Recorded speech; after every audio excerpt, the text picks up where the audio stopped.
So Nancy Pelosi, Nazi Pelosi there. So she's running around saying that anybody against this mosque, well, they need to be investigated, obviously. And she doesn't know how they're funded. You know, are these people all crazy? Look who's running this show, and people want to tell me, about these markets and stuff. Oh, well, they got a plan, they got it under control. With somebody who says that 80% of the people, last I saw, about 75 or 80% of the people are dead set against that mosque being built there. And their answer is that you just must be a bunch of racists and you're funded somehow. Now, aren't these the same people who they used to run out there and say, well, the people demand this. We got a majority. The people demand it. Therefore, we're doing it. But now when 80% of the people are against it, they need to be investigated. And aren't these the same people who used to run around and rail about McCarthyism and all that? And then you got this idiot Rahm Emanuel saying, well, the people are against Obama. Well, the people are just stupid. Well, maybe the people who voted for them. I'd agree with that. Yeah, the people who put him, Rahm Emanuel, and Obama in office, well, I totally agree that they're stupid. Let's see how smart Obama is, because we don't know. Let's see his Columbia University records. Let's see his Harvard University records. And people want to try and tell me, well, he was a professor. He was not a professor. No, he had a law degree from Harvard University. And there's extremely strong evidence showing that when he was at Columbia University, he was a CIA agent. What am I supposed to hold my tongue like everybody who's slamming my inbox says I'm supposed to do? I'm just supposed to hold. Oh, you better not. Oh, you better shh. Oh, don't say that. Oh, they'll come for you. Come for me, idiots. What do you think this is all about? Oh, I'm supposed to sit here and cower in fear like the rest of the damn human cattle in this country? And when this falls apart, and it's damn near to fall apart. You know why? Because they're covering up the news. I bet nobody heard today that the Greek bond market is imploding. After all this stuff, all is well now in Greece. See, we've shoveled them $1 trillion. All is well.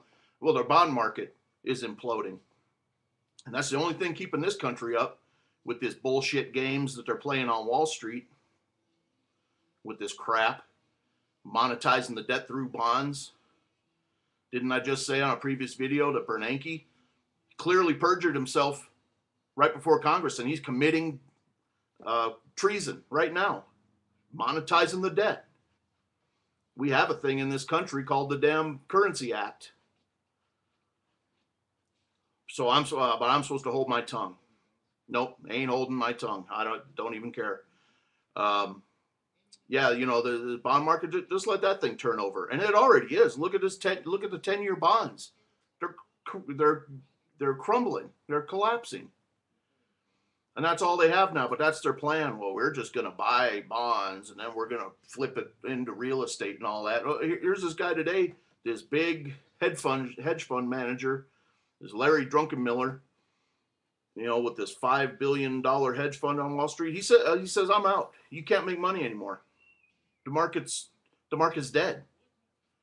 All you have is government activity in the market right now. And this stuff does not have a long lifespan either. With people who want to, they're trying to tell me, well, it just keeps going on from here, Well, that's just what they do from now on. No, these other countries are not playing the game. They're not playing with us. England today, here's another piece of news that nobody wants to talk about. England, no, they're not going by this, pump the markets and print money and all this. They're saying, no, we're not doing it.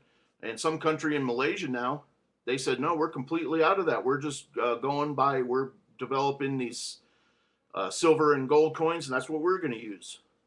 The world is not playing the game with these insane maniacs we have running this country.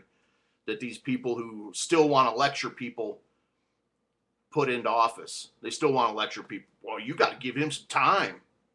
Give him some time. 2 years, this country's destroyed. The country's completely destroyed. And the only thing that's keeping it floating is they're printing money. And when this, I'll tell you, when this shit hits the fan, these people, the Bible says that these people will drop in their tracks from fear of what they see. Yeah, that's not bullshit. They will. People will be dropping from the sights that they see, dropping dead in the street. And these cops, like I saw today, up in Denver from here, who beat the shit out of some guy, these cops stopped somebody. Everybody knows what's going on here. They're stopping people just to give them tickets. Well, these cops pulled over a guy. They said he didn't stop at a red light. And this guy went over, he was walking his dog. This guy went over and said, hey, I'd be happy to testify in court. You completely stopped. Hell, you were stopped for 10 seconds or more. Oh, these cops, 2 cops took him and beat the shit out of him right there in the street. You cops, when this stuff starts happening, we saw a glimpse of it last week with 35,000 people down there going for 10,000 Section 8 applications. You cops are out there in those riots, you'll be killed outright. You better think about what you're doing with this little jackbooted thug bullshit that you're doing. Yeah. And you know what? When that stuff starts happening too, those cops will just disappear. They'll just go home, most of them. The ones that do try to get in there and try and a little jackboot thing, this isn't the G8 or G20 where you can plan for a few weeks and you're dealing with a group of 20 kids or something. When you start seeing riots of 30 and 50,000 people, you better think long and hard about it because it's coming to this country real soon.